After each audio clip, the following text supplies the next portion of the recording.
একটা সময় নাটক নিয়ে অনেক অভিযোগ ছিল, তারপর একটা সুন্দর সময় গিয়েছে। ওটিটি কি হবে না হবে সেটার ভবিষ্যৎ নিয়ে অনেক কোয়েশ্চেন ছিল, সেটাও আসলে এখন একদম স্ট্যাবলিশ হয়ে গেছে। আর ফিল্ম তো আছেই, সামনে আরও অনেক বড় বাজেট আর হচ্ছে গিয়ে বড় পরিসরে অনেক মুভিজ, অনেক কন্টেন্টস হচ্ছে। তো এটাই দরকার, আমি এটাই চাইবো আমাদের ইন্ডাস্ট্রির সবাই আসলে কাজ করতে পারুক, সবাই সফল হোক নিজের জায়গা থেকে।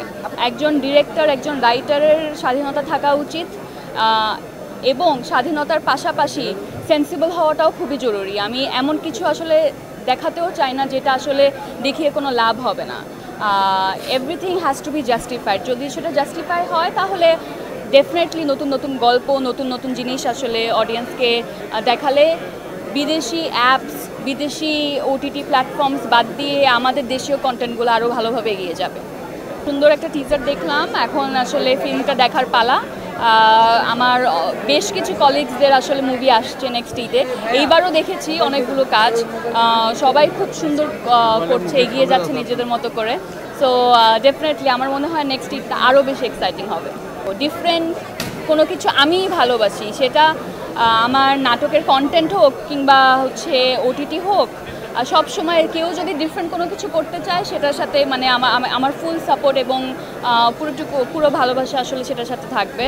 তো আমার মনে হয় ইয়েস, আমাদের অডিয়েন্স একেবারেই তৈরি, এবং এখন হচ্ছে সেই সময়টুকু যখন আমরা অডিয়েন্সকে দিব এবং তারা সেটা লুফে নেবে। আমরা সবাই মিলে অনেকগুলো মুভি দেখতে গিয়েছি এবং সবাই সবার কাজ শেয়ার করছে। আমি জানি না আপনি হয়তো বা সবার এটা খেয়াল করেন নাই, বা আমি তো আমার ওয়ালে দেখি সবাই সবাইকে সাপোর্ট করছে, আর সাপোর্ট করাই উচিত।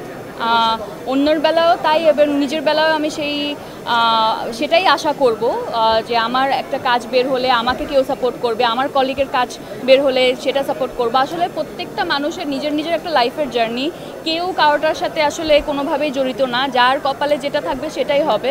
তো ভালোবাসা এবং সাপোর্টের জায়গা থেকে মানে কিপটামি করা যাবে না।